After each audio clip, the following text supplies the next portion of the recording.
Oi, pessoal, bom dia. Vou pedir para vocês colocarem, para alguém colocar um ok aqui, só para eu saber que tá tudo ok, que vocês estão me ouvindo, por favor. Valeu, obrigado.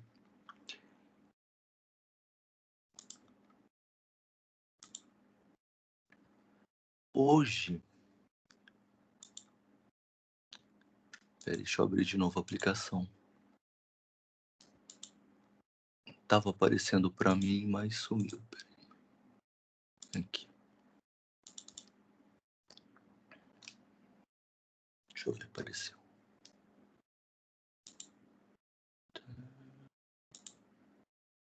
Ó, seguinte, para as nossas aulas de novembro, a gente vai ter duas atividades. Vai ser o projeto, como eu tinha falado para vocês, e um seminário.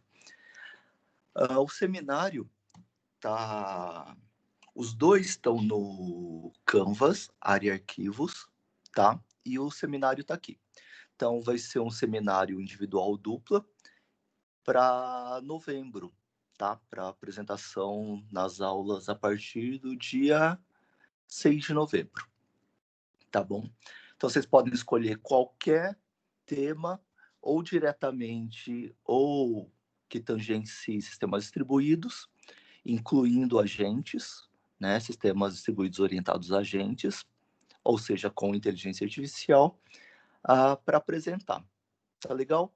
Aí tem uns critérios aí, já coloquei as tarefas lá no Canvas também, tá? É uma apresentação entre 15 e 20 minutos, de boa, não precisa redigir nada, é só a apresentação que a gente vai fazer aqui no Canvas, como as aulas, e o arquivo, né, de apresentação, caso haja, tá? Para unificar formato, estou pedindo em PPTX ou PDF, tá? Portanto, se você, quem preferir outra ferramenta, tem umas ferramentas, enfim, mas daí transforma em PDF, tá bom? E daí tem ali, ó, critérios de avaliação para vocês pegarem um trabalho que se adeque ao tema, sistemas distribuídos ou agentes, clareza e organização do seminário, tempo de apresentação, então entre 15 e 20 minutos por pessoa. Então, vocês fizerem individualmente de 15 a 20 minutos, tá? Que é um artigo, enfim, um artigo de revista, né? Um artigo de periódico. Mais ou menos o conteúdo dá para passar nesse tempo. E, um critério importante é a contribuição do seminário, ou seja, quanto ele vai trazer de informações novas e legais para o público, né? Ou seja, para as outras pessoas de oitavo semestre. Então, é isso aí. Onde vocês vão encontrar artigos? Né? Quem tiver VPN para pegar o IP da PUC, aí a indicação seria pegar nos I3E da vida, né? Na biblioteca digital da I3E. Mas vocês sabem que se vocês estiverem com IP diferente da PUC, quem não é sócio da I3E tende a ter que pagar pelos artigos. Eu não quero isso, tá bom? Então, eu não sei se vocês têm VPN da PUC para, enfim, se vocês tiverem, logar por ele para pegar o IP da PUC, né? Porque a PUC assina vários, tem uma assinatura razoavelmente abrangente da I3E. Vocês podem ver na CM, me parece que não tem mais, mas dá uma olhada lá. E eu postei também no Canvas, arquivos, uma lista de artigos, tá? Que é uma lista minha. Eu costumava fazer os artigos que eu lia, eu colocava num arquivo até 2015, que foi quando eu tirei o ano sabático, tá? Depois eu falei, não, tipo, né? E depois também, antes a PUC não tinha tanto, enfim, só cancelaram daí da CM, sei lá o quê, e daí depois, mas enfim, aí eu falei assim, não, né, tinha uma assinatura da I3E ainda na PUC, eu falei, sei lá, dá para vocês fazerem, né? Eu fazia também porque eu dava aula numa outra universidade que não tinha essas assinaturas. Então, para os alunos terem artigos de boa qualidade, eu disponibilizava para eles, né? Enfim, para ambiente acadêmico eu poderia fazer isso. Então, artigos até mais ou menos essa época tem numa lista de artigos, lista de assuntos e artigos que está lá no Canvas, arquivos também. Caso vocês tenham dificuldade, tenham interesse e dificuldade em achar algum deles, me mande pelo e-mail qual artigo vocês querem, ou o e-mail, vou colocar aqui no chat, tá? Vocês mandarem por esse aí, vai ficar mais fácil eu acessar e responder, né, anexando o artigo, tá? Bom, e hoje a nossa ideia é continuar a nossa... e daí na sexta-feira a gente fala do projeto, tá bom? Se vocês puderem ler o enunciado, tá lá também na área arquivos, e daí eu apresento e já tiro dúvidas na sexta-feira, tá bom? Já tá lá no Canvas também, beleza? Bom, continuando a nossa fase de agentes, hoje a gente vai ter o nosso segundo assunto, que é computação evolutiva ou algoritmos genéticos. Deixa eu só achar aqui, estou logando de novo para poder compartilhar com vocês. Ai, meu Deus. Pera aí.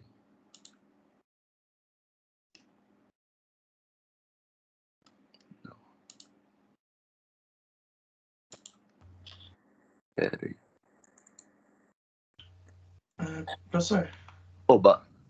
eu entrei aqui no Canvas rapidinho só para dar uma olhadinha. Dentro da tarefa do seminário, só tem a descrição de postagem de apresentação, arquivo PPTX. Não tem nenhuma descrição a mais do seminário depois você vai colocar? Tá lá em arquivos, tá? Tem arquivo, não tá na tarefa. Tá, entendi, vou dar uma olhadinha. Isso. Obrigado. Por favor, tá. Devia ter anexado aí também, né? Mas...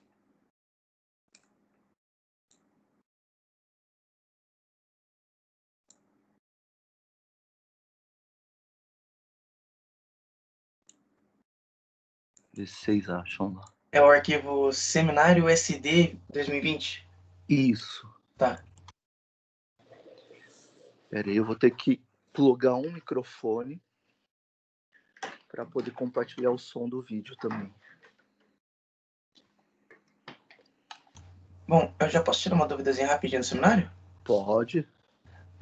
Pelo que você falou, a questão de quantidade de temas é razoavelmente abrangente.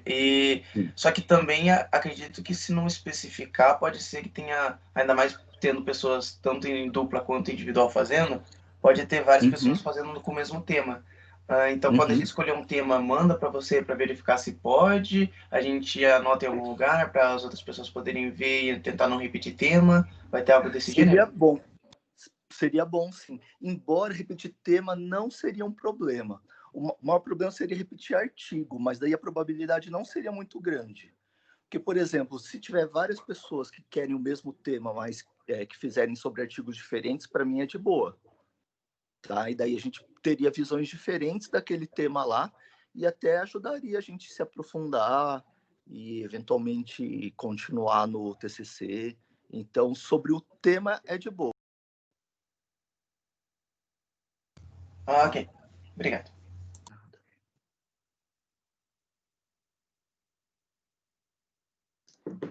Bom, moçada, então, daí também outras dúvidas a gente pode tirar também na sexta, né? Vocês têm acesso à IP da PUC na casa de vocês? VPN, alguma coisa assim? Pelo menos assim, eu não tô sabendo de nada disso, eu não tenho. Tá. Então, talvez essa lista ajude vocês, tá? Tem... os artigos são artigos que eu gostei, e já falo, Giovanni. E daí eu coloquei lá, enfim, costumava colocar, como eu falei, porque eu dava aula em outra instituição também. Então, são todos artigos, tipo, uma pré-seleção já. Sobre a média, deixa eu abrir aqui já. Então, é assim, são 2 provas e uma sub, né? As provas valem 35% cada. E os projetos e seminários, 15. 15 o projeto e 15 o seminário. Tá? Então, 35, 35 e 30.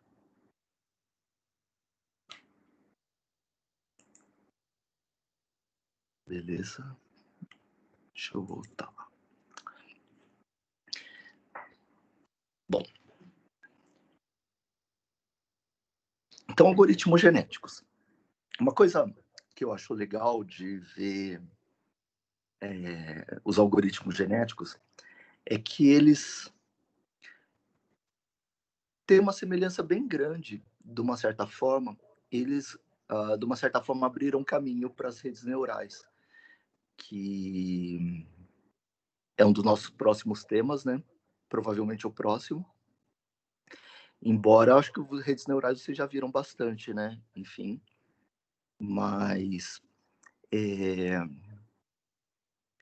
porque eles trazem, como as redes neurais, uma coisa do incompreensível. Como é que eles chegaram a essa solução? Como as interações das redes neurais, as mudanças de peso, as camadas que eventualmente trazem aprendizagem, né? O treinamento, o backpropagation, essas coisas assim. E daí, nossa, mas como é que isso funciona? E os algoritmos genéticos trazem bastante disso também. E daí eu acho que fazem as pessoas tenderem um pouco mais a falar, nossa, que inexplicável, eu acho que isso deve ser inteligente. Porque na história da IA anterior, como vocês sabem, né, sempre que era possível explicar muito bem como o algoritmo funcionava, o algoritmo deixava de ser inteligente. Né? Mas ele só faz isso, tipo assim. Bom, então esse é o tema de hoje, de computação evolutiva, como eram os primeiros nomes disso na história da IA, e depois do Holland, mais conhecidos como algoritmos genéticos, mas a gente ouve das duas formas. Antes, eu trouxe alguns trechinhos pequenininhos de sistemas feitos com algoritmos genéticos, que trazem algumas coisas legais, do tipo, fala além de tempo, fala de gerações, então daí a gente pode acompanhar sobre gerações, já que os algoritmos genéticos eles se baseiam em alguns modelos, né, de biologia evolutiva que falam também das teorias de evolução, né, e ele se apropria ou se inspira, talvez, um pouco mais naquele modelo que fala que os mais aptos têm mais chance de sobreviver, ou de mais chance de gerar descendentes, né? Os que se adequam melhor ao ambiente que eles vivem têm mais chance de sobreviver, mais chance de gerar descendentes e, portanto, de transmitir a sua carga genética, que pode ficar em algum momento predominante e fazer alguma forma de seleção natural, né? E ao longo de muitas gerações, isso aí poderia representar alguma evolução da espécie. Tá bom? Então vamos observar algumas brincadeiras que fizeram com algoritmos genéticos.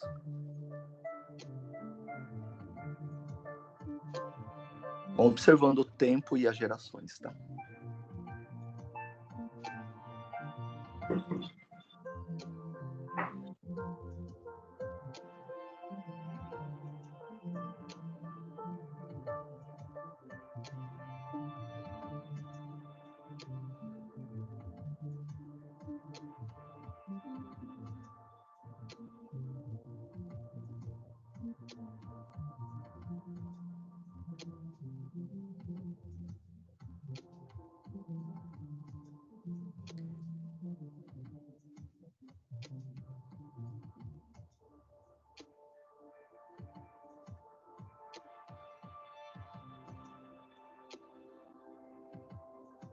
Daí eles atingem o objetivo, né?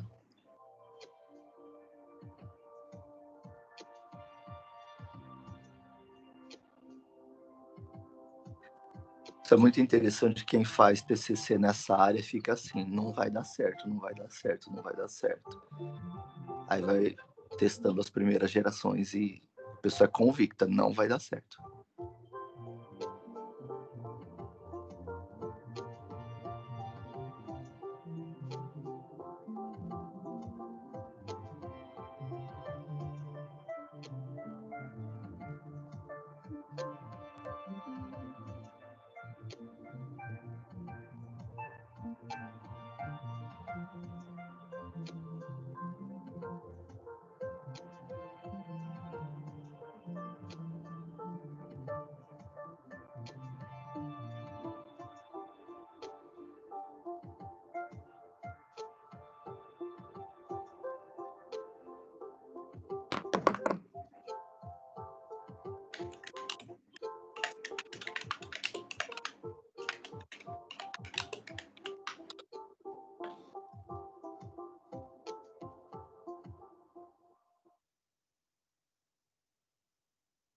E que no primeiro foi 500 e poucas gerações, o segundo 1000 gerações, né?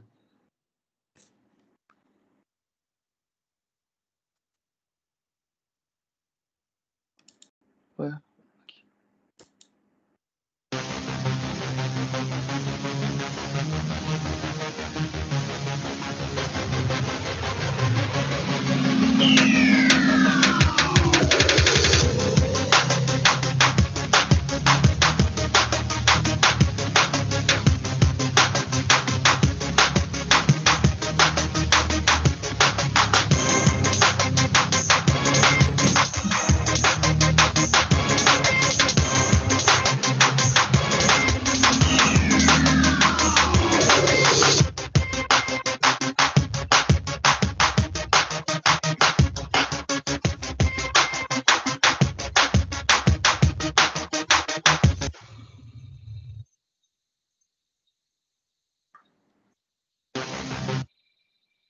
Tem o do Tetris também, onde você configura parâmetros de população, geração, umas coisas assim. A gente vai falar sobre isso aí.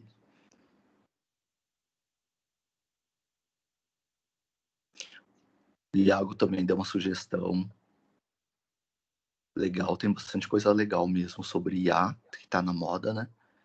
Tem bastante coisa bacana. Depois eu vou dar uma olhada nesse que o Iago sugeriu também.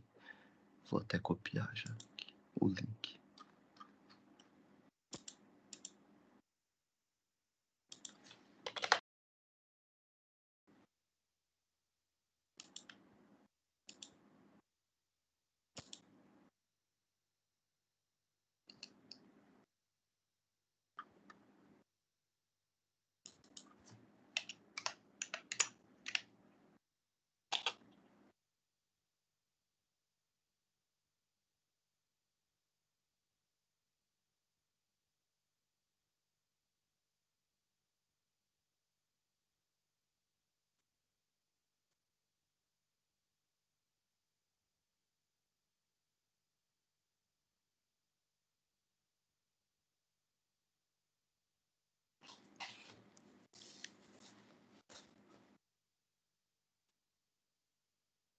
Aí do Tetris, ele tá acelerado, né? E vocês veem que ele resolve bem, né?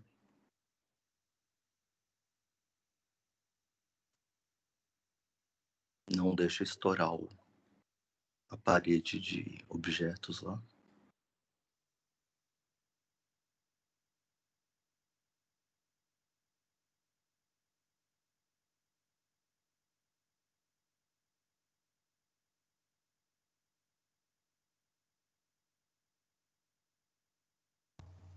Ô, professor, Oi. nesse caso do Tetris, ele tem informação de quais são as próximas peças ou ele simplesmente vai vendo a melhor opção a se seguir de acordo com a peça que está na mão dele atual? Exato, exato. É isso que ele faz. Entendi.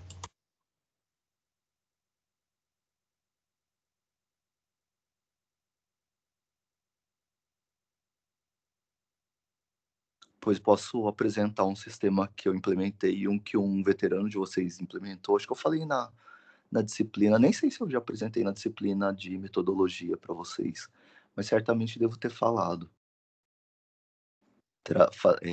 Trabalhava com fuzzy, algoritmos genéticos e sistemas baseados em casos.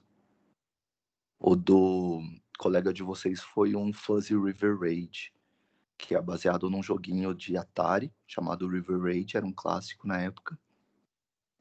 E ele controlava a nave. E ganhou até menção honrosa no SB Games, lá no Simpósio Brasileiro de Games. E eu implementei um também num projeto de cidades inteligentes de controle distribuído de semáforos inteligentes. Talvez tenha até apresentado já para vocês. Não me lembro, para falar a verdade. Depois vocês podem até me responder aqui, porque daí eu não apresento de novo. Que eu me lembro, me mostrou o artigo, assim, mas eu não lembro de mostrar visualmente falando. Ah, tá, entendi. Mas a gente falou sobre como foi desenvolvido. Acho que isso, assim, acho que foi comentado, né, na parte do artigo. Entendi. Vamos ver aqui.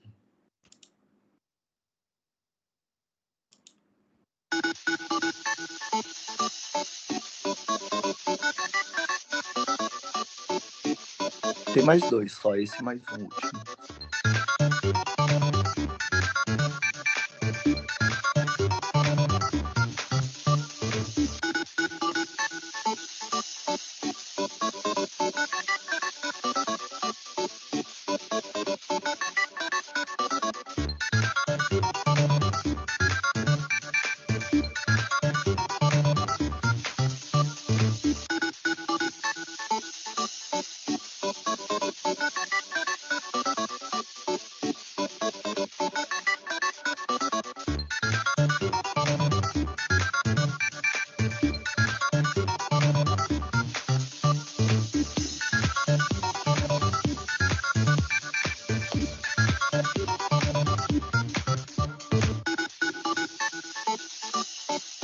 É muito engraçado ver o começo das simulações, não dá nada certo.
Sim, é muito doido.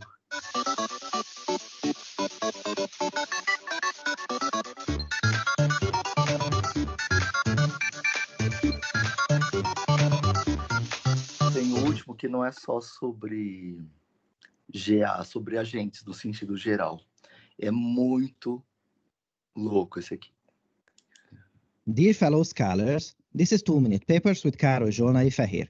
In this project, OpenAI built a hide-and-seek game for their AI agents to play. While we look at the exact rules here, I will note that the goal of the project was to pit 2 AI teams against each other and hopefully see some interesting emergent behaviors. And boy, did they do some crazy stuff. The coolest part is that the 2 teams compete against each other, and whenever one team discovers a new strategy, the other one has to adapt.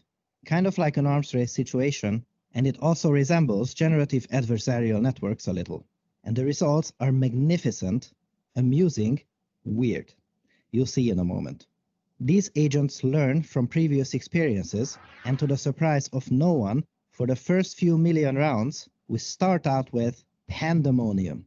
Everyone just running around aimlessly. Without proper strategy and semi-random movements, the Seekers are favored and hence win the majority of the games. Nothing to see here. Then, over time, the Hiders learn to lock out the Seekers by blocking the doors off with these boxes and started winning consistently. I think the coolest part about this is that the map was deliberately designed by the OpenAI scientists in a way that the Hiders can only succeed through collaboration. They cannot win alone, and hence they are forced to learn to work together, which they did quite well. But then, something happened. Did you notice this pointy, doorstop-shaped object? Are you thinking what I'm thinking? Well, probably, and not only that, but about 10 million rounds later, the AI also discovered that it can be pushed near a wall and be used as a ramp, and, ta-da, got him. The Seeker started winning more again. Vocês viram 10 milhões, né, de rounds depois. Of the Hiders. Can you defend this? If so, how? Well, these resourceful little critters learned that since there is a little time at the start of the game when the Seekers are frozen, apparently, during this time, they cannot see them, so why not just sneak out, steal the ramp, and lock it away from them? Absolutely incredible. Look at those happy eyes as they are carrying that ramp. And you think it all ends here? No, no, no. Not even close. It gets weirder. Much weirder. When playing a different map, the Seeker has noticed that it can use a ramp to climb on the top of a box, and this happens. Do you think couch surfing is cool? Give me a break. This is box surfing. And the scientists were quite surprised by this move, as this was one of the first cases where the Seeker AI seems to have broken the game. What happens here is that the physics system is coded in a way that they are able to move around by exerting force on themselves, but there is no additional check whether they are on the floor or not, because who in their right mind would think about that? As a result, something that shouldn't ever happen does happen here. And we are still not done yet. This paper just keeps on giving. A few 100 million rounds later, the Hiders learned to separate all the ramps from the boxes. Dear fellow scholars, Alguns poucos milhões de rounds depois, vocês viram, né? Then, lock down the remaining tools and build a shelter. Note how well rehearsed and executed this strategy is. There is not a second of time left until the Seekers take off. I also love this cheeky move where they set up the shelter right next to the Seekers, and I almost feel like they are saying, yeah, see this here? There is not a single thing you can do about it. In a few isolated cases, other interesting behaviors also emerged. For instance, the Hiders learned to exploit the physics system and just chuck the ramp away. After that, the Seekers go, what? What just happened? But don't despair, and at this point, I would also recommend that you hold on to your papers, because there was also a crazy case where a Seeker also learned to abuse a similar physics issue and launch itself exactly onto the top of the Hiders. Man, what a paper! This system can be extended and modded for many other tasks too, so expect to see more of these fun experiments in the future. We get to do this for a living, and we are even being paid for this. I can't believe it. In this series, my mission is to showcase beautiful works that light a fire in people. And this is, no doubt, one of those works. Great idea, interesting, unexpected results, crisp presentation. Bravo OpenAI, love it. So, did you enjoy this? What do you think? Make sure to leave a comment below. Also, if you look at the paper, it contains comparisons to an earlier work we covered about intrinsic motivation, shows how to implement circular convolutions for the agents to detect their environment around them, and more. This episode has been supported by Weights and Biases. Weights and Biases provides tools to track your experiments in your deep learning projects. It can save you a ton of time and money in these projects and is being used by OpenAI, Toyota Research, Stanford, and Berkeley. In this blog post, they show you how to use their system to find clues your research into more promising areas. Make sure to visit them through wandb.com/papers, wandb.com/papers, or just click the link in the video description and sign up for a free demo today. Our thanks to Weights and Biases for helping us make better videos for you. Thanks for watching and for your generous support, and I'll see you next time. Então, eles usaram agentes, né? Usaram redes neurais também. Mas eu resolvi colocar aqui porque, enfim, já que eu ia apresentar alguns vídeos de IA, e a maioria é de genéticos, né? Enfim, inseri aqui. Dear fellows. Tá, bom. Interessante. O problema daí foi o que a Carol lembrou, né? É que no do André, talvez eu peça para ele. Eu não tenho ele funcionando, né? Porque o código ficou é dele, né? Óbvio, né? Ficou com ele porque é dele. E eu só tenho o TCC dele e o artigo que a gente escreveu. Então, eu não tenho ele funcionando. E o meu, ele não tem parte gráfica, né? Ele só... a simulação dele é só numérica, então ele vai aparecendo, sei lá, só números. Então, eu não fiz uma simulação gráfica. Até teria sido legal para, enfim, né? Para vender mais o produto. Mas era, enfim, era uma startup para o governo federal, né? Então era, enfim, eram os resultados mesmo, era um outro propósito. Enfim, não era tão comercial. Mas é interessante também notar, nesses dois casos, como o do André, né, que ele fazia TCC, ele ficava super bravo comigo, assim, super desesperado, que não vai dar certo esse TCC, não vai dar certo, eu não vou me formar, ele nunca vai passar as fases, né, do aviãozinho lá do River Raid, nunca vai passar as fases, não sei o quê. Não, mas faz mais, insiste mais, roda mais o negócio lá, grava, tipo, falar para ele gravar os indivíduos lá, gerações, né, e começar daquele ponto depois, enfim. Aí, e depois, nossa, acabou ganhando, né, foi um dos 5 melhores artigos do SB Games daquele ano.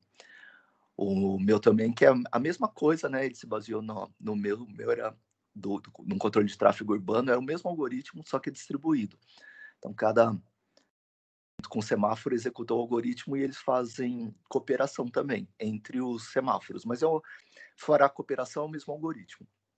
E também teve numa simulação de acidente que foi muito doido. Né, que começou a dar uns resultados surpreendentemente bons depois de muito tempo, né? E, nossa, não é possível. Daí a gente foi verificar o que estava acontecendo, né? E os semáforos começavam a abrir a partir da área congestionada, né, onde tinha o acidente, para as laterais, né, para tirar radialmente os carros de lá e deixar pouco tempo de verde, deixar poucos carros chegarem na área do acidente. Era muito, muito doido. Enfim. Mas vamos falar da base primeiro. Depois que a gente falar da base, a gente falou de fuzzy, né? A gente fala de genéticos, fala de baseados em casos, fala de recomendações e fala de neurais. Neurais é que eu tenho menos experiência, tá? Então eu falo, enfim, não tenho experiência de fazer grandes sistemas, até preciso fazer, enfim. Até uma curiosidade minha a fazer para resolver problemas. Enfim, vamos falar de genéticos.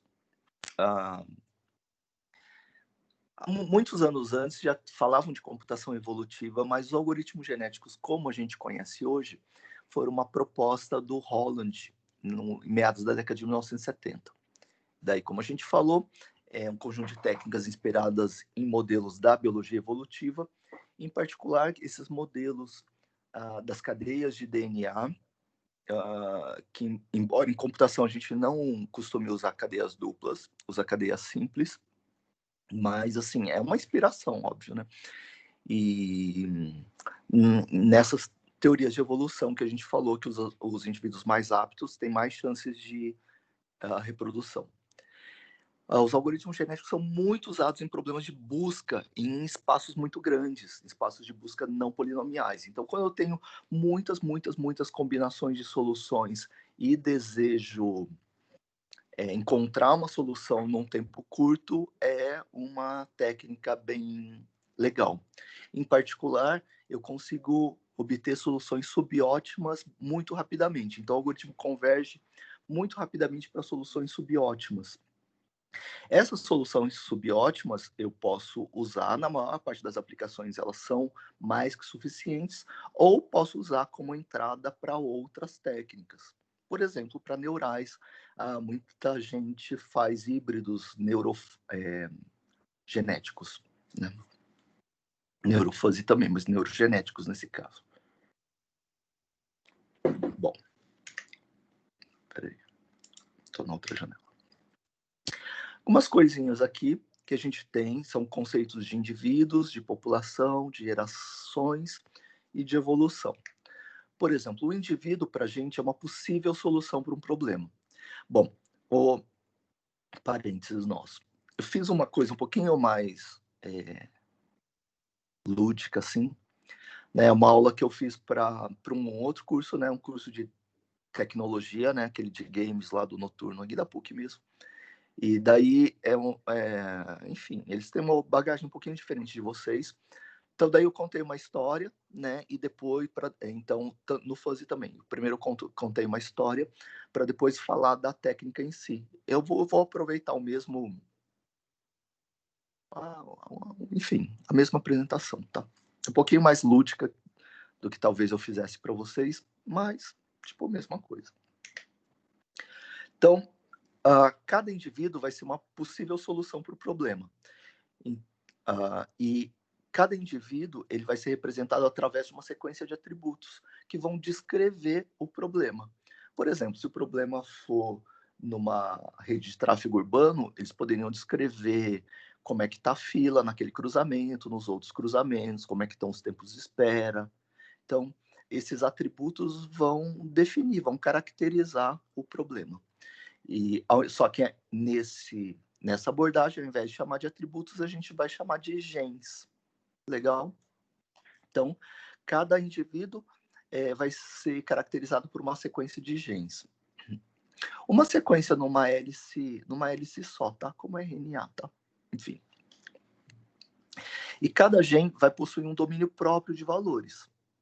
Ou seja, ao invés dos valores dos genes serem do tipo adenina, citosina, timina e guanina, eles vão ter domínio de valores que tem a ver com a sua aplicação. Por exemplo, se um determinado gene for representar a idade do indivíduo,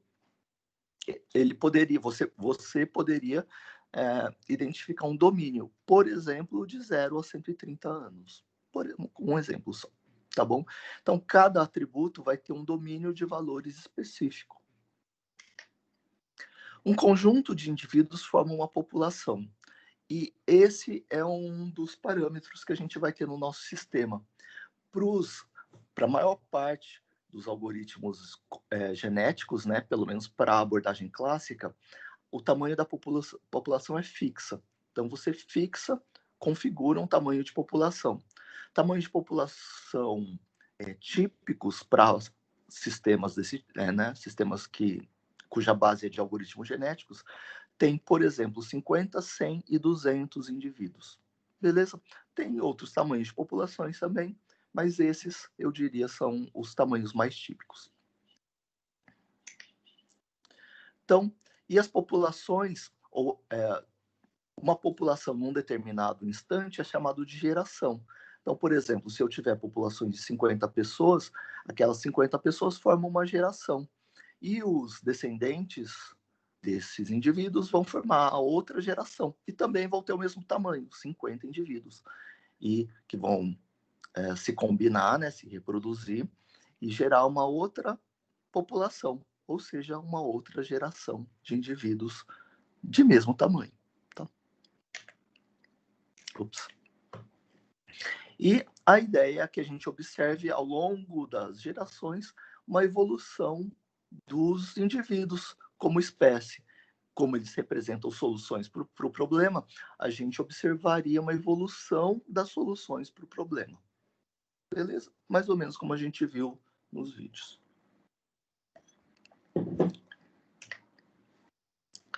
Tá? Então, o que a gente vai falar aqui é do modelo clássico. Depois a gente pode falar de variações desse modelo, como é que várias pessoas, vários autores adaptam e tentam melhorar esse modelo. Tá? Então, o modelo clássico baseia-se num dos modelos de evolução, onde os indivíduos mais aptos de uma geração possuem maior probabilidade de gerar descendentes. Isso não quer dizer que eles vão gerar descendentes e nem que indivíduos menos aptos não possam gerar descendentes. Diz apenas que quanto mais aptos, os indivíduos têm maior probabilidade de gerar descendentes. Isso, em outras palavras, significa passar os genes, passar as partes da solução que fazem parte daquele indivíduo, né, para as novas gerações.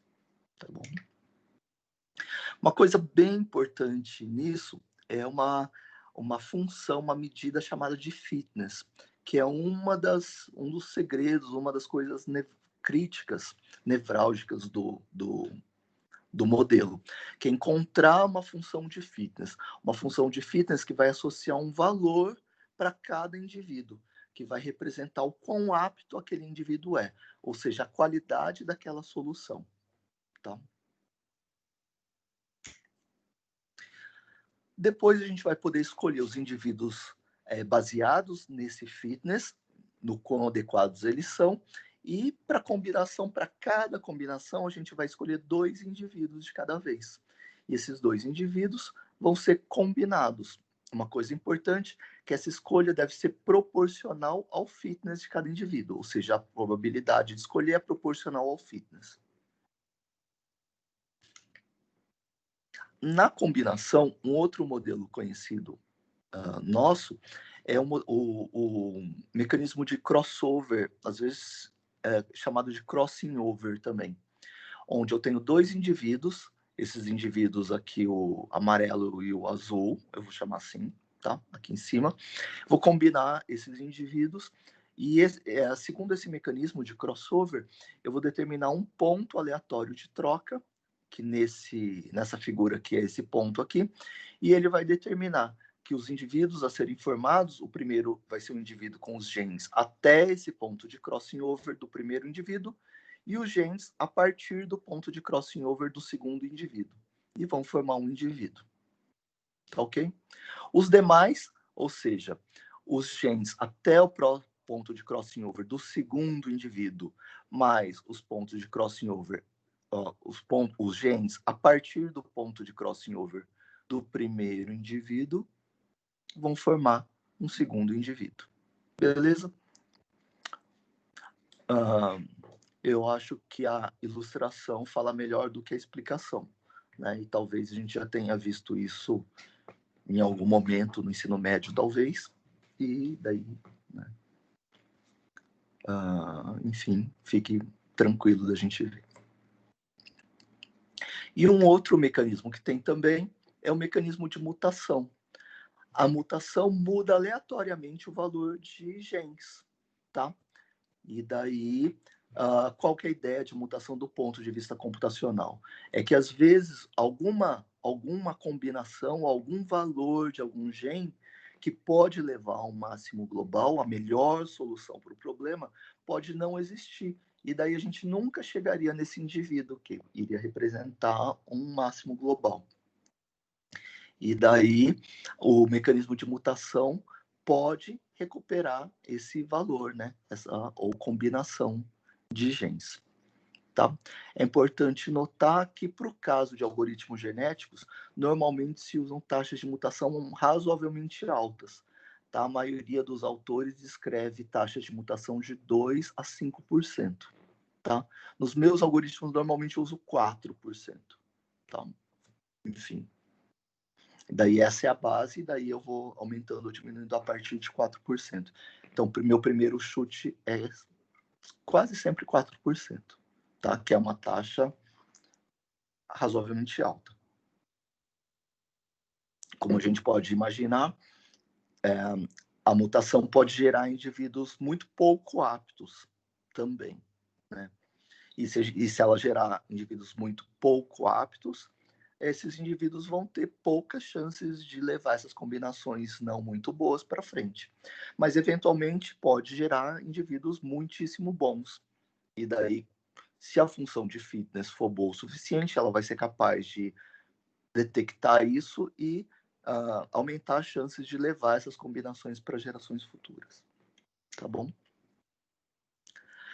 E daí a ideia é que, se eu tivesse populações de tamanho 50, se eu nessas combinações aí, a cada combinação eu seleciono 2 indivíduos e gero 2 novos indivíduos. Para eu gerar uma nova população de 50 indivíduos, eu teria que fazer 25 vezes esse processo. Concorda? Se eu fizesse 25 combinações, eu geraria 50 novos indivíduos. Esses 50 novos indivíduos fariam parte da nova geração. E daí eu descartaria a geração anterior, segundo o modelo clássico pelo menos, e daí essa nova geração é que serviria de base para as próximas combinações. Tá bom? E eu faria esse processo até quando? Eu poderia fazer por um número determinado de gerações, por N gerações.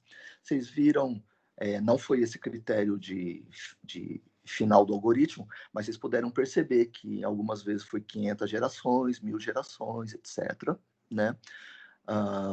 No caso de neurais, se a gente hibridizar, talvez alguns milhões de ciclos lá, né, de aprendizagem.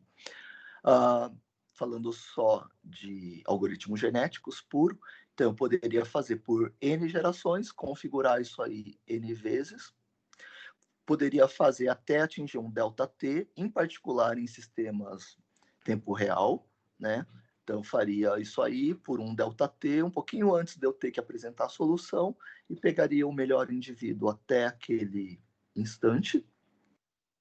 Ou poderia fazer até que seja obtido um indivíduo com um fitness mínimo, tá bom? Um indivíduo que cumprisse minimamente, que fosse minimamente apto, tá bom?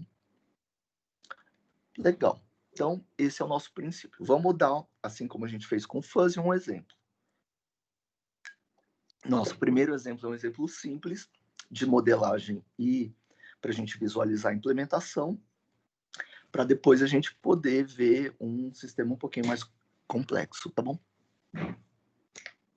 Então, um exemplo seria na resolução desse problema das N rainhas. É um problema clássico na computação, é feito com N igual a 4, às vezes com N igual a 8, que é o caso mais clássico, ou com qualquer N. O problema consiste em colocar... Eu vou usar N igual a 8 já, né? Então já vou falar 8. Colocar 8 rainhas num tabuleiro 8x8, de forma que nenhuma rainha ameace a outra. Ou seja, o movimento das rainhas no xadrez todo mundo conhece, elas podem se movimentar na horizontal, na vertical e nas diagonais. Então, por exemplo, essa rainha aqui, ó, eu não posso ter nenhuma outra rainha na mesma horizontal, na mesma linha, né? Na mesma vertical, na mesma coluna e nas mesmas diagonais. Tá. Isso vale para todas as rainhas. De boa, tá? Tem várias soluções que fazem isso. Talvez vocês tenham feito isso com Prolog ou em IA, mas normalmente isso é feito se a gente fosse fazer com algoritmos clássicos, seria com algum algoritmo que faz backtracking, ou seja, que posiciona uma rainha e, se não tiver solução, ela volta para o estado anterior e reposiciona. Por isso é um algoritmo bem típico de fazer, que era feito nas primeiras aplicações de IA. Primeiras não, década de 70 e 80, usando Prolog, né? Porque Prolog, como a gente sabe, ele vai tentando todas as possibilidades, né? E daí ele faz backtracking automaticamente. A gente vai tentar resolver vai propor uma solução de uma outra forma, que é com algoritmos genéticos, tá bom? Então, eu vou buscar uma solução para esse problema aqui com algoritmos genéticos. Bom, a primeira coisa que eu tenho que fazer, modelar um indivíduo. Quantos genes cada indivíduo vai ter e qual é o domínio de valores de cada um dos genes.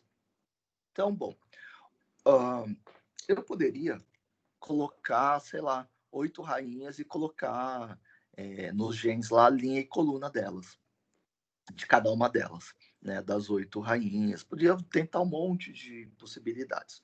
Uma possível que normalmente é usado em IA, quando a gente faz com um Prolog, por exemplo, a gente já sabe que a gente vai ter uma rainha por linha, então a gente posiciona uma rainha naquela linha e chama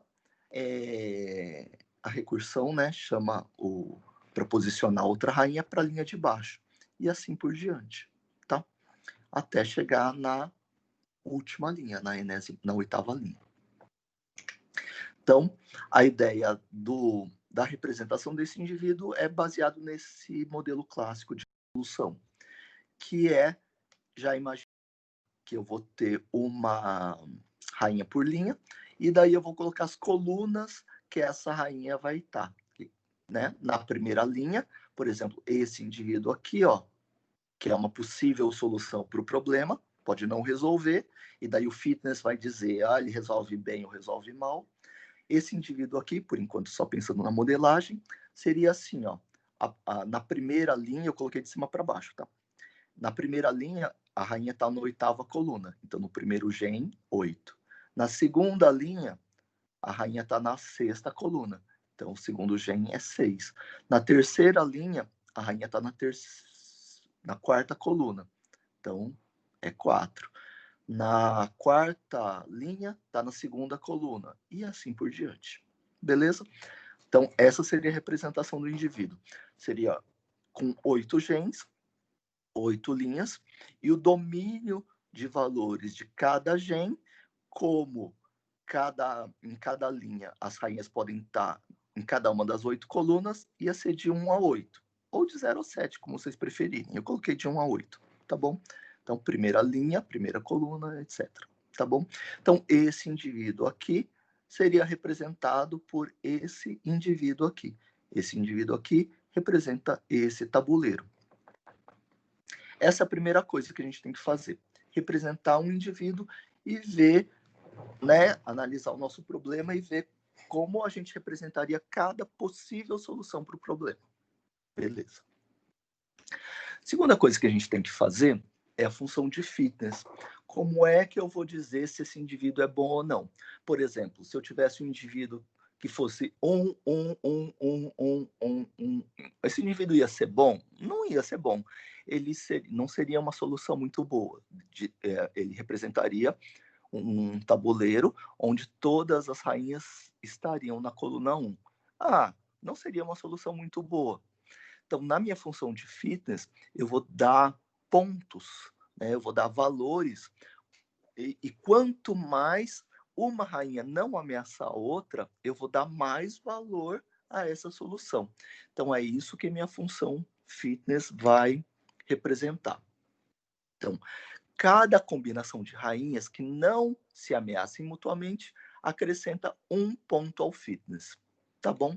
Então, por exemplo, esse indivíduo que a gente acabou de falar, né, que é representado por esse tabuleiro, qual seria o fitness dele? Vamos fazer juntos. Então, em relação à primeira rainha, essa aqui, ó, tá? Eu acho que vocês conseguem ver o mouse, embora ele fique piscando um pouquinho para vocês. Tem um certo atrasozinho, mas acho que dá para seguir. Bom, vamos ver essa rainha aqui, cada parzinho que forma com ela, com essa rainha 1 aqui, ó. Com essa 2 aqui, elas se ameaçam? Não. Então, 1 ponto. Essa com essa se ameaça? Não. 2 pontos. Essa com essa se ameaça? Não. 3 pontos. As que se ameaçarem, eu não conto ponto, tá bom? Aqui 4, 5, 6. Aí eu vou tentar rainha 2. Rainha 2 com rainha 3, não se ameaçam. Se não se ameaçar, eu somo um ponto. E somo outro ponto. E assim por diante, tá bom? Pois eu vou rainha 3 com cada uma das rainhas restantes, rainha 4 com cada uma das rainhas, rainha 5 com cada uma das rainhas, e vejo qual que é o fitness daquela solução, tá bom? Por exemplo, se eu tivesse um tabuleiro com todo mundo na coluna 1, eu ia testar a primeira com a segunda, se ameaça, 0 pontos. A primeira com a terceira, se ameaça, 0 pontos. Todo mundo ia se ameaçar, essa solução aí teria 0 pontos, 0 de fitness. Enquanto essa solução aqui teria um fitness bastante maior. Ela quase representa uma solução ótima, né?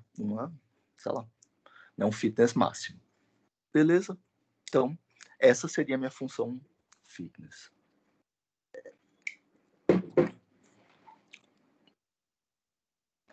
Bom, próximo passo. Já definimos qual ia ser a modelagem do nosso indivíduo, qual a função fitness, e vamos escolher outros parâmetros para o nosso sistema. Tamanho da população, então vou escolher um certo tamanho, poderia escolher 100, que talvez seja o tamanho mais típico, daí eu vou escolher, sei lá, 50, 100, 200, talvez mais, talvez menos.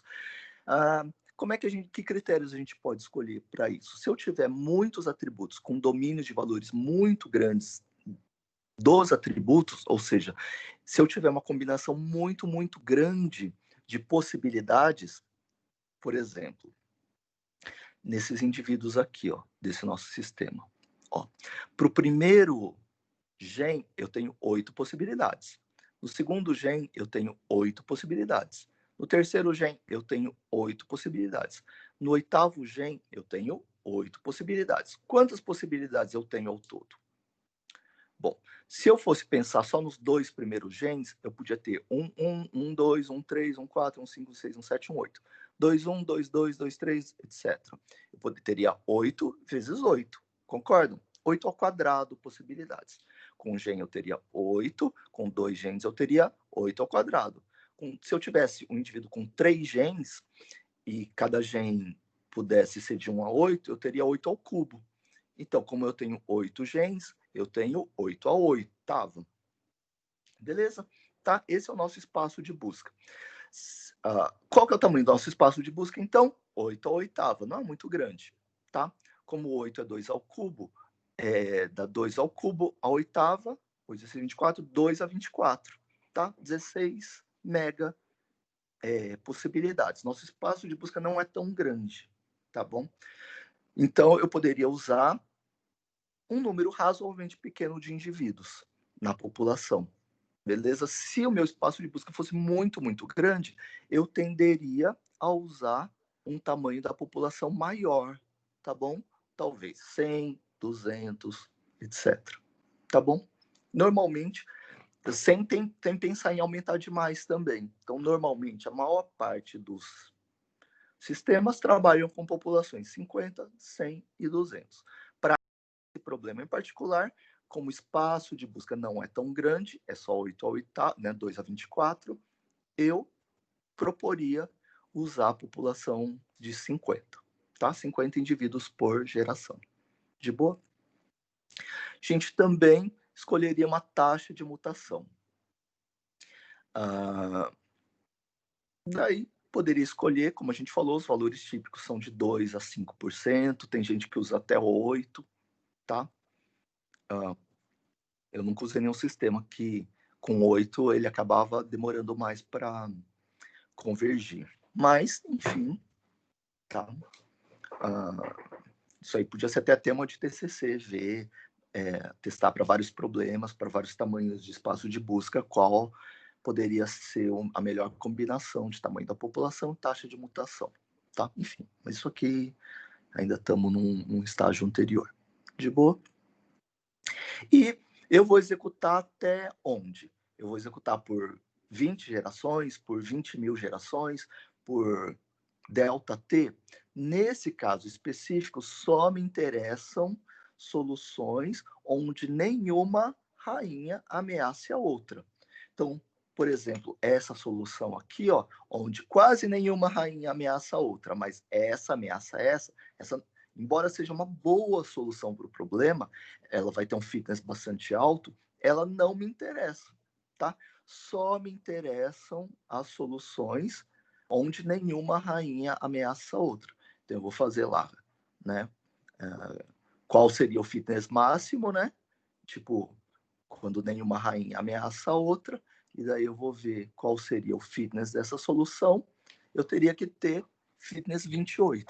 Então, nesse caso aí, meu critério de parada do algoritmo seria até obter um indivíduo com fitness 28. Tá? E daí eu, sei lá, mostraria esse indivíduo. Tá bom?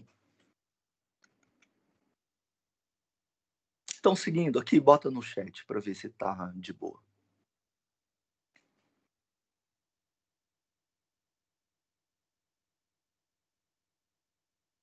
Estamos seguindo, beleza? Tá jóia. Bom, então, começamos daí, então, né? Modelagem de indivíduo, função fitness e os nossos parâmetros. Basicamente é isso. Daí, só para deixar claro como seria o nosso o seguinte. Início. Eu vou ter que começar com 50 indivíduos, que é o tamanho da minha população. Essa primeira geração, ou geração inicial, também é conhecida como G0, tá bom? Que é como os sistemas começam, tá? Essa geração tem várias formas da gente começar, da gente inicializar essa geração, essa G0. A forma mais usual, a forma clássica, é gerar aleatoriamente os 50 indivíduos. Como é que eu geraria, nesse caso, 50 indivíduos? Ó, para cada indivíduo, então eu faria 50 vezes, né? Para cada indivíduo, eu geraria 8 números aleatórios, tá? Um para cada gen. E cada número aleatório teria domínio de 1 a 8. Beleza? Tá? Geraria um aleatório de 1 a 8 aqui, aleatório de 1 a 8 aqui. No oitavo aleatório, constituiria o primeiro indivíduo. Aí faria a mesma coisa, segundo indivíduo, etc., até atingir o tamanho da população. Então, essa é a forma mais usada e clássica de fazer. Nesses testes que, se você for publicar, normalmente você faria assim. Mas, se você for aplicar num sistema que você quer que dê resultados legais de cara, você pode fazer, pode ou talvez deva fazer diferente. Como é que você poderia fazer? Você poderia gerar esses indivíduos aqui, já tentar fazer, por exemplo, o espaço de busca é muito grande, é muito difícil, não nesse caso necessariamente, né? Mas imagina um espaço de busca muito grande, onde não daria para você gerar uma solução para ele. Você poderia chutar valores aqui de indivíduos razoavelmente bons. E começar com esses indivíduos, tá bom? Daí, se você tentar e procurar gerar indivíduos diferentes, de perfis diferentes, pode ser, né, se você for feliz nessa geração de indivíduos, pode ser que o sistema converja mais rápido, ou seja, que o sistema consiga aquele indivíduo de fitness 28 mais rápido. Você poderia também passar isso, tipo um outro sistema trazer isso, tá? Por exemplo, um sistema baseado em casos, né? Enfim, fazer essa primeira geração, essa G0, tá bom? Também daria para fazer o inverso, para usar os algoritmos genéticos, começando com gerações aleatórias, você deixa um delta Tzinho lá pequeno, pega os 50 indivíduos e passa para um outro algoritmo, que podia ser um sistema baseado em casos, ou podia ser uma rede neural, tá legal? Então, tá. Então é isso, beleza? Mais usual, geração aleatória da G0. Mas outras formas são possíveis. Então, inicialização do sistema. Gerei a primeira geração, a G0, 50 indivíduos, que é a minha população inicial. Bom, a partir daí, eu vou usar minha função de fitness e calcular o fitness de cada indivíduo da população. Então, eu vou pegar os 50 indivíduos lá e vou ver, rainha por rainha, cada combinação de rainhas que não se ameacem, eu dou valor 1, tá? Vou somando o valor 1 e calculo o fitness de cada um dos 25 indivíduos. Bom notar que a qualquer momento, se a gente achar um indivíduo com fitness 28, a gente simplesmente apresenta ele e terminamos a execução, tá bom? Então, não vamos falar mais disso. Então, esse é o nosso critério de parada. Depois que eu calculei o fitness, ou quando eu for calcular o fitness, caso eu encontre esse indivíduo, já acabou, tá bom?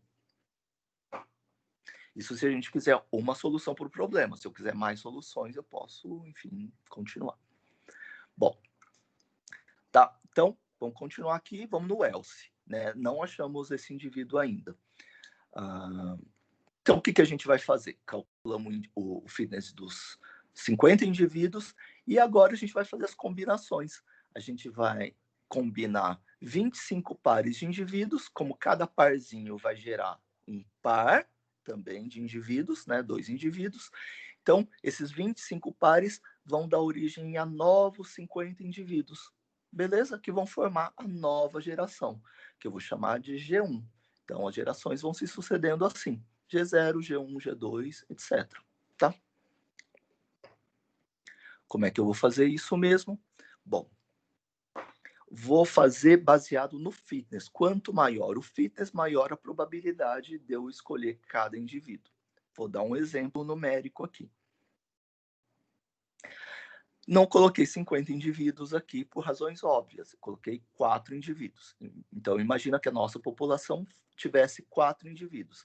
I1, I2, I3 e 4. E os fitness dos indivíduos, o fitness do I1 é 20, o fitness do I2 é 40, o fitness do I3 é 30 e o fitness do I4 é 10. Beleza? Tá? Isso aqui é hipotético, tá? Vê que nessa aplicação fitness máximo é 28. Isso aqui é um exemplo só de, enfim, de como fazer a escolha. Vou somar os fitness de todo mundo. Então, 20 mais 40 mais 30 mais 10 dá 100. Não por acaso, tá? Enfim. Aí eu vou sortear um número de 1 a 100. Então, ó, como o total dá 100, a ideia do I1 é que ele vai ter 20 chances em 100. 20% de chances de eu selecionar ele. O I2, como tem um fitness muito melhor, ele é uma solução super boa, ele vai ter mais chance de ser selecionado. Ele vai ter 40% de chance de ser selecionado. O I3 vai ter 30%. O I4, que é uma solução não muito boa, vai ter 10% de chance de ser selecionado. Tá bom? Então, é o fitness dele sobre a soma, tá? Eu fiz a soma da 100 só para, enfim, ficar mais fácil ilustrar aqui. Daí, como é que eu escolheria? Para cada par que eu fosse escolher, eu geraria um aleatório de 1 a 100, tá? Que é a soma, beleza? Se eu escolhesse de 1 a 20, eu escolheria o I1. Se eu gerasse um número de 21 a 60, ou seja, as próximas 40 possibilidades, eu escolheria o I2. Se eu escolhesse um número de 61 a 90, eu escolheria o I3. E se fosse de 91 a 100, ou seja, as últimas 10 possibilidades, eu escolheria o I4. Então, para cada parzinho, eu geraria 2 números aleatórios de 1 a 100 e escolheria 2 dos indivíduos daquela população. Beleza?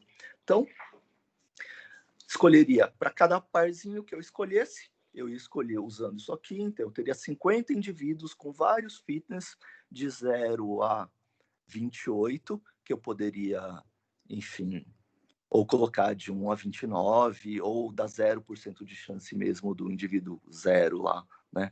Tipo, todo mundo na mesma linha, na mesma coluna, na mesma diagonal de não quero esse cara mesmo, não, né? Não quero usar a combinação dele. E poderia dar chance 0 para ele de boa também, tá bom? Daí eu somaria os fitness dos 50 indivíduos, geraria um número aleatório até aquela soma de fitness, e daí faria a distribuição. Se fosse os primeiros, tipo, tantos, 20, primeiro indivíduo, os primeiros 40, né? Os próximos 42, os próximos 33 e assim por diante. Aí eu escolheria 2 indivíduos. De boa? Então temos 2 indivíduos para combinação. Isso aí tá o que a gente acabou de falar. Agora a gente vai selecionar um ponto de crossover, Os pontos de crossover eu posso fazer no primeiro gen, tipo assim, o primeiro gen de um com os outros 7 de outros, 2 primeiros gen de um com os 6 do outro, etc. Então eu vou gerar um número aleatório que tem a ver com a quantidade de genes de cada indivíduo para determinar o ponto de crossover, tá bom? Então gerei esse número, vou pegar os genes até esse número aí, suponho que eu tenha gerado 2, os gen 1 e o 2 do primeiro indivíduo e do 3 em diante do segundo indivíduo. Isso vai formar um novo indivíduo. E os demais, né, os genes 1 e 2 do segundo indivíduo com os demais genes, né, do 3 ao 8 do segundo indivíduo, do primeiro indivíduo, e vai gerar um outro indivíduo. Então, vamos gerar 2 indivíduos a partir dessa combinação. Para cada indivíduo gerado e para cada gene de cada indivíduo gerado, eu vou gerar um número, por exemplo, de 1 a 100, tá bom? Se a minha probabilidade é 4%, se der 1, 2, 3 ou 4, significa que aquele gene vai sofrer mutação. Beleza? Eu vou fazer isso para cada gene. Então, vou sorteando para cada gene um aleatório de 1 a 100. Sempre que der mais de 4, beleza. Passo direto, não houve mutação naquele gene. Sempre que eu sortear um número 1, 2, 3 ou 4, aquele gene vai gerar mutação, vai sofrer mutação. Como é que um gene sofre mutação? Quando ele vai receber um número aleatório no domínio de valores dele, que no caso particular é o número das colunas, de 1 a 8. Então, um gene que vai sofrer mutação, eu vou gerar um número aleatório de 1 a 8 e vou alterar o valor daquele gene lá. Beleza? E daí, gera um outro indivíduo. Gera um outro indivíduo, não, né? Um indivíduo com aquela mutação. Beleza? Esse é o processo. Quando eu fizer isso 25 vezes, eu vou ter gerado 50 novos indivíduos. E daí eu tenho uma nova geração. Legal? No modelo tradicional, os indivíduos, como a gente falou, os indivíduos da geração anterior são descartados. E daí eu só passo a prestar atenção nos 50 novos indivíduos. E daí eu faço todo o processo de novo. Calculo os fitness para cada um dos 50 novos indivíduos. Se algum deles tiver fitness 28, eu apresento a solução. Ou se o meu critério de parada for outro, né? Se já tiver dado o número de gerações, ou se tiver dado ΔT, aí eu paro. Se não, daí eu continuo o mesmo processo. A partir dos fitness, eu vou escolher 25 pares de indivíduos para fazer combinação. Para cada par, gera um ponto de crossing over, gero 2 novos indivíduos. Para cada gene de cada indivíduo, vejo se aquele gene vai sofrer mutação e assim por diante. Beleza? Deu para imaginar a implementação? Não é tão complicado, né? Na verdade, não é muito complicado. O mais complicado é fazer a modelagem, né? Escolher quais atributos vão representar o indivíduo, o domínio de valores e a função fitness, né? Algumas variações que a gente tem. Bom, a primeira a gente tem do clássico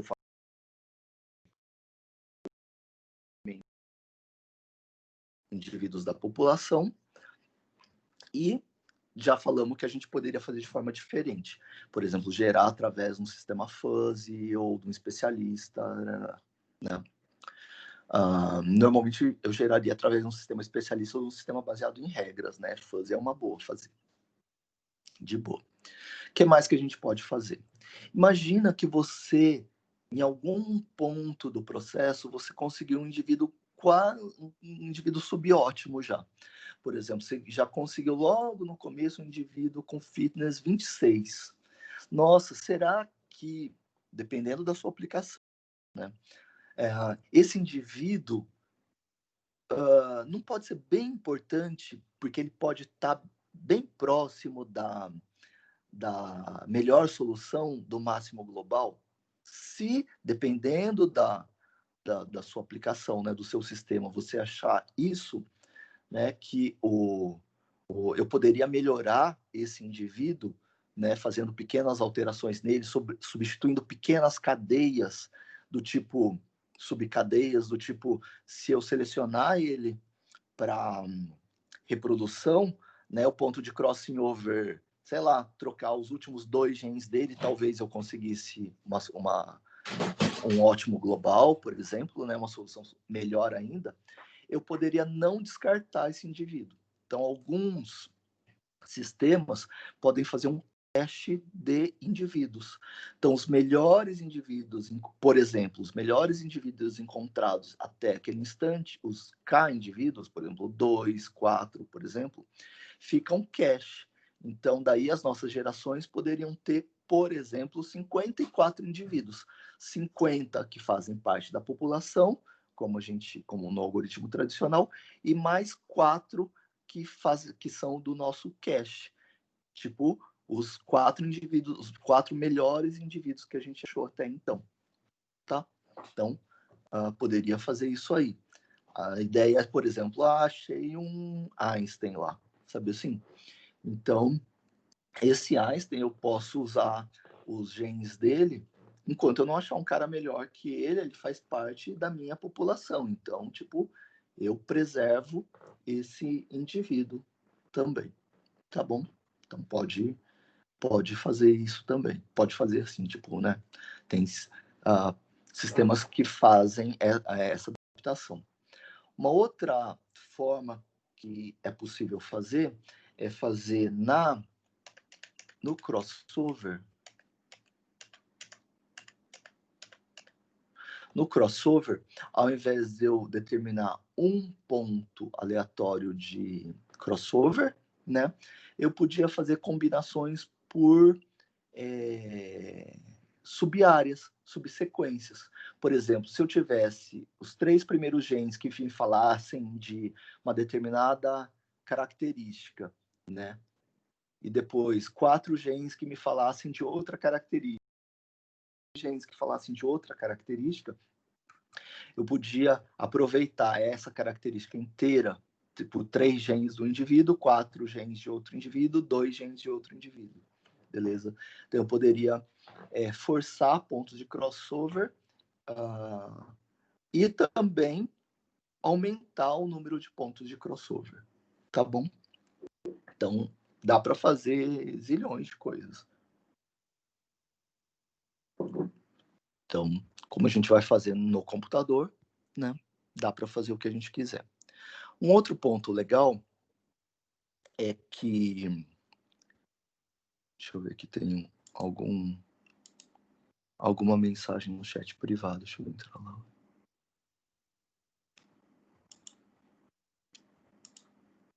Ah, tá, não, é de outra turma. Deixa eu voltar. Tá. Falando das variações, né? Então, tinha essa variação do crossover.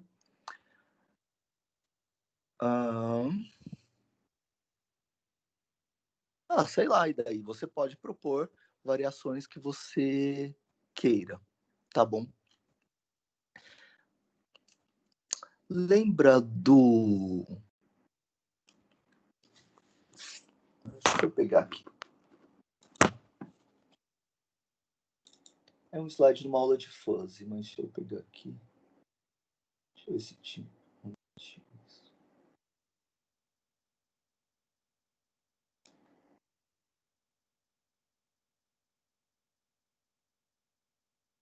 Ah, não, acho que tá na aula de neurais, peraí. Só procurar aqui, tá? Rapidinho.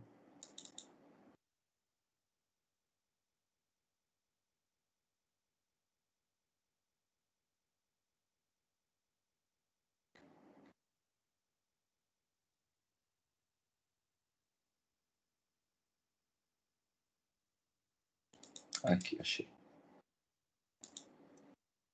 Deixa eu copiar para esse arquivo aqui. Porque...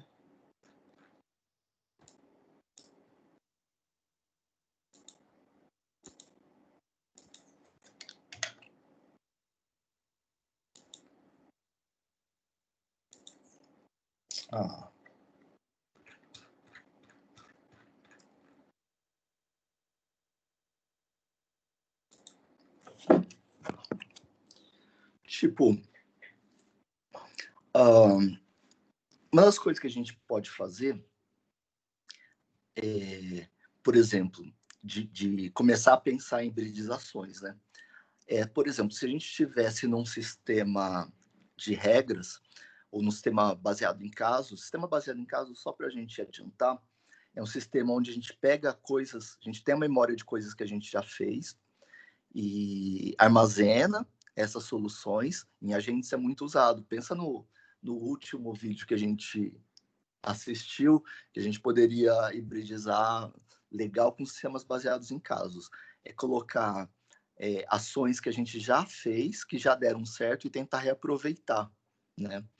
E daí, e tentar melhorar. Então, sistemas baseados em casos fazem isso. Então, eles pegam... Aqui, no caso, é minimização, tá?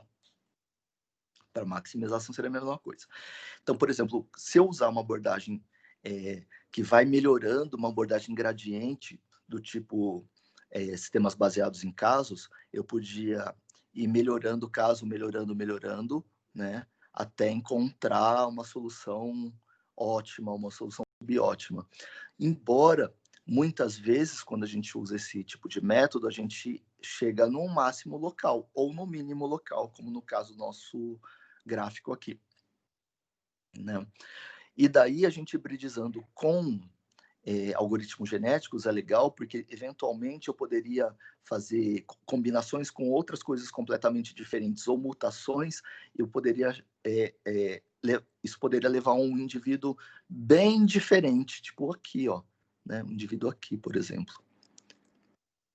E daí, se eu voltasse a aplicar um método do tipo gradiente, do tipo baseado em casos, tal, eu poderia de novo ir melhorando o caso, melhorando o indivíduo, melhorando a solução, via gradiente, né? Assim, pensando nesse aspecto matemático, assim, tipo, pegando a solução, melhorando, né? Pensando em qual que é o contexto, como que eu resolveria um pouco melhor, e daí, que daí seria a gradiente, né? Basicamente, tentando melhorar, a partir daquela solução, e melhorando aquela solução, às vezes eu piorando, e daí eu já sei que eu estou indo para cá, melhorando, e daí, eventualmente, chegar no mínimo global, na melhor solução para aquele problema lá. Então, é legal a gente hibridizar também. Tá? Legal, dúvidas? Deu para entender? Alguma dúvida? Alguma coisa que talvez possa ser melhor explicada? Ou se ficou claro? Postem aí, por favor. Ou descompartilhou aqui, o que aconteceu?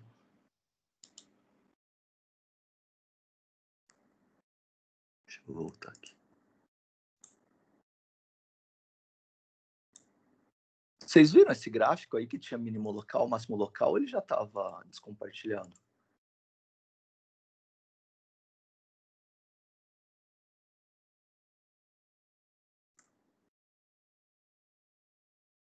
Ah, legal.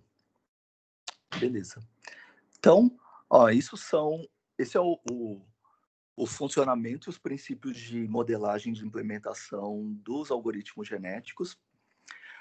O que ele traz em comum com, talvez, redes neurais é que esse mecanismo, aparentemente meramente aleatório, ele consegue soluções surpreendentemente boas depois da gente achar quase sempre que não vai dar certo, isso aqui não funciona, isso não funciona, e depois começa a funcionar, né? Isso é bem comum. E daí, a gente vê que os algoritmos não são meramente aleatórios, né? Embora tenha um monte de mecanismos aleatórios, a gente tem uma coisa importante, que é aquela função fitness, que vocês viram, que aumenta as chances dos indivíduos mais aptos levarem as porções de soluções deles para as novas gerações, e, portanto, ele não é meramente aleatório, né?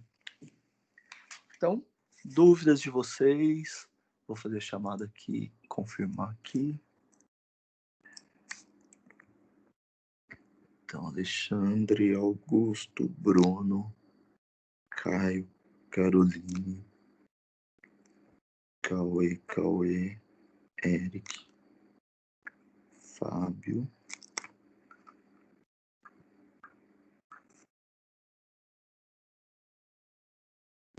Gabriel, Gabriela, Giovanni, Iago, Jefferson, João Pedro, Zé Vitor, Leonardo, Lucas, Marcelino,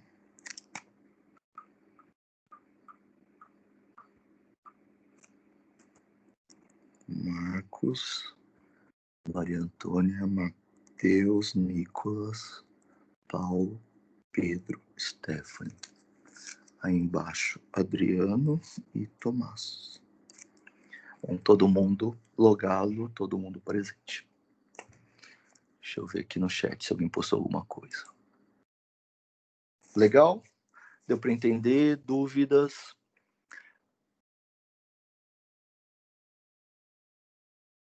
Pergunta, vocês já tinham visto isso? Não? Ok. A minha maior dúvida do que a gente tinha conversado numa outra aula é se eu falo de neurais para vocês ou não. Não. Tá. A minha maior dúvida, então, a gente tinha chegado a falar sobre fuzzy GA genéticos, né? Sistema de recomendação e sistemas baseados em casos. E daí eu me lembro que acho que vocês falaram alguma coisa que tinham visto neurais. A minha maior dúvida é se eu faço aula de neurais com vocês ou não. Porque, como eu falei, minha aula é preparada para uma disciplina de esses, né? Fuzzy neurais, uma disciplina de um curso de 3 anos, né? Meio período, enfim, é um perfil um pouco diferente do de vocês. Então, talvez, se eu falar de neurais, talvez seja coisas que vocês já viram, sabe, mais do que a apresentação. Então, essa é a minha dúvida. Daí, o que vocês acham? A de neurais é mais ou menos assim. Beleza, tá. Então, mesmo que vocês já saibam tudo, vocês vão ter paciência. Posso entender assim. Então, posso falar. Beleza. Tá bom. Então, se ninguém falar nada contra, daí fazemos assim. Mas talvez eu fale primeiro de outros. Alguém assistiu aquele filme lá, aquele documentário que eu falei para vocês? Dilema das Redes? Netflix.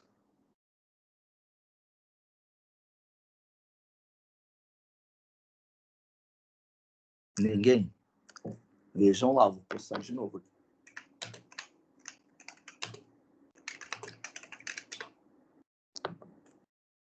Tá. Vejam lá. É legal. A gente vai falar de sistemas de recomendação. Tem... o André lá dos games lá, né? Ele mandou mensagem para mim semana passada que ele está na CIT e foi alocado por um projeto de sistema de recomendação. E daí, enfim, ele nem sabe, não sabe, enfim. Aí ele me procurou para perguntar se eu tinha dicas para ele de como implementar um sistema para uma empresa lá, que eles querem identificar perfis dos clientes e dos não clientes, né? Tipo, quem poderia ser cliente potencial deles e fazer umas pesquisas em, tipo, redes sociais, contatos, não sei o quê, e para implementar sistemas de recomendação. Esse é outro assunto bombando, né? E as gigantes estão trabalhando ferozmente nisso. E daí esse documentário, O Dilema das Redes, é interessante porque ele traz o que tem de mais novo no mercado sobre isso, né? E daí ia falar um pouquinho também sobre técnica, né? Tipo, formas de abordar o problema, né? Mais do ponto de vista acadêmico, mas é legal ver a aplicação, né? Tipo, as mesmas coisas que a gente fala aqui, mas qual o limite da verificação das informações indiretas que tem, né? Que tem algumas coisas diretas, né? Tipo, você preenche perfil, idade, localização, e tem algumas coisas diretas, né? Implícitas, informações implícitas, do tipo, o que você clica, o que você... Enfim, o que vocês sabem, né? Todo mundo já clicou em alguma coisa, entrou em uma outra rede social e apareceu aquilo lá para ser oferecido para você. Então, qual é o limite hoje das aplicações, né? Até onde eles fazem e eles examinam. Então, assistam isso aí. Vai ser legal para a gente falar do sistema de recomendação. Beleza? Então, isso por hoje. Falamos de fuzz e algoritmos genéticos, né? Legal, então vamos continuar essa nossa etapa de sistemas orientados a agentes, tá? Sistemas distribuídos orientados a agentes. Beleza? Obrigado pela presença. Boa semana para todo mundo e até sexta-feira.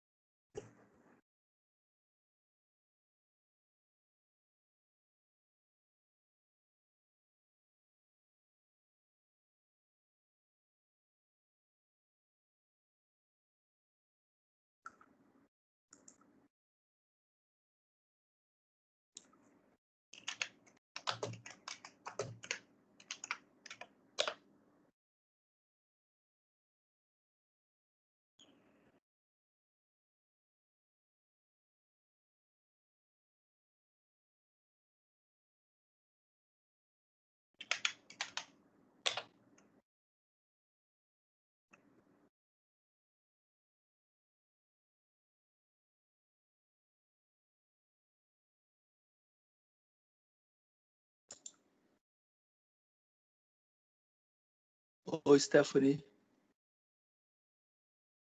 Alô.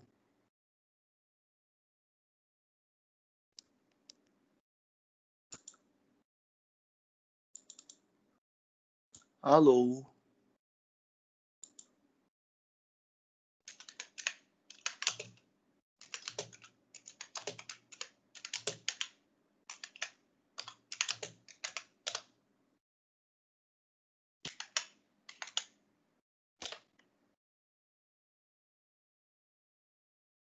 Stephanie.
Oi, Nakamichi, tudo bem?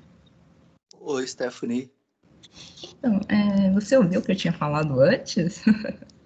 Não estava ouvindo. Ah, tá. Então, sobre o seminário, eu queria falar de um assunto um tanto interessante como nostalgia.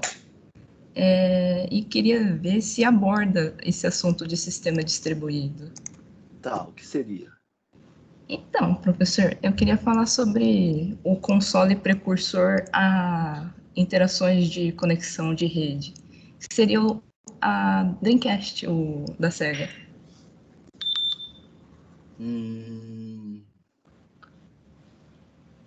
Como é que a gente podia relacionar isso a sistemas distribuídos? Bom, talvez o sistema deles fosse o sistema teria uma interação meio que englobada a outros sistemas, como posso dizer, aquele tal de VMU poderia abaixar coisas via internet e pegar tais dados que são buscados de outras pessoas.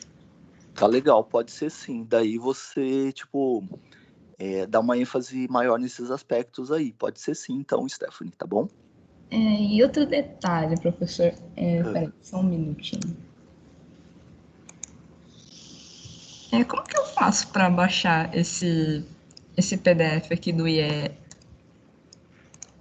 Qual PDF? Esse aqui que eu tô compartilhando. Não tá abrindo? Sim, tá abrindo, só que, bom, tem que pôr uma instituição. Como é que é? Tem que pôr uma instituição aqui, né? Fazer um username. Daí 3E? É. Então. É o que eu falei, não tem muito como, porque só quem tivesse VPN, tipo assim, a PUC assina vários, mas não todos, né, periódicos. Então, só os periódicos que a PUC assina daria para fazer usando o IP da PUC, ou seja, lá dentro da PUC. Então, teria que procurar outras coisas para não ter que pagar, né? Entendi. Então, o Teria senhor que me procurar outros artigos. recomenda procurar artigos mais livres, mas tem Isso. que ser acadêmico. Aham. Não, perfeito. É que eu queria tratar de um assunto assim, que não fosse muito do tema da tua aula, né? Tipo de algoritmos que virtualizam jogos, assim. Uhum. É um assunto Não, bem pode ser. Pode Aí, ser sim. sei que eu tô pegando uma coisa assim que não foi um auge da época, mas talvez o pessoal tenha esquecido um pouco dele. Uhum. Mas pode ser sim, contanto que você ache material, pode ser. Sim, eu vou me esforçar nisso. Tanto é que tem Tá. vários youtubers que também sentem saudade disso, e tem uns até que englobam assuntos do tipo de matéria mesmo, falando de sistemas de hardware, network, como funcionava, os defeitos, os problemas. Uhum. Beleza, pode ser sim, então, combinado. Então tá bom, Nakamichi, era mais isso mesmo, só para Tá, joia, então. pesquisar algo muito fora do assunto. Não, pode ser, daí você dá ênfase nessa parte de comunicação, distribuição, tal, tá ótimo. Sim. Então obrigada, Nakamichi, era só isso mesmo. Nada, que isso. Tchau, Bom tchau. final de semana. Quer dizer, até sexta. Pra você também. Tchau, tchau. Tchau.